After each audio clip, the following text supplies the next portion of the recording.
বিএনপির ভারপ্রাপ্ত চেয়ারম্যান তারেক রহমান বলেছেন, ভারতের সঙ্গে বাংলাদেশের ৫৪টি নদীর পানি পাওয়া কারো করুণা নয়, এটা দেশের মানুষের প্রাপ্য। পানি বন্টন নিয়ে প্রতিবেশী দেশ অপ্রতিবেশী সুলভ আচরণ করছে।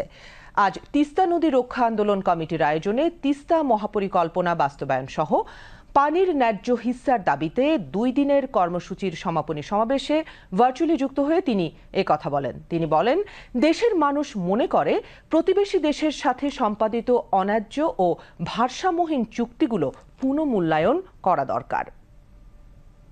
ভারতের সঙ্গে বাংলাদেশের ৫৪টি যে অভিন্ন নদী, এই নদীর পানির ন্যায্য হিস্সা প্রাপ্তি এটা কোনো কারো করুণার বিষয় নয়। এটা আন্তর্জাতিক আইন অনুযায়ী এটি বাংলাদেশের প্রাপ্য, এটি বাংলাদেশের মানুষের প্রাপ্য। ফারাক্কার অভিশাপ থেকে বাংলাদেশ মুক্তি পায় নাই, এখন আবার তিস্তা বাংলাদেশের জন্য আরেকটা অভিশাপ হিসাবে দেখা দিয়েছে।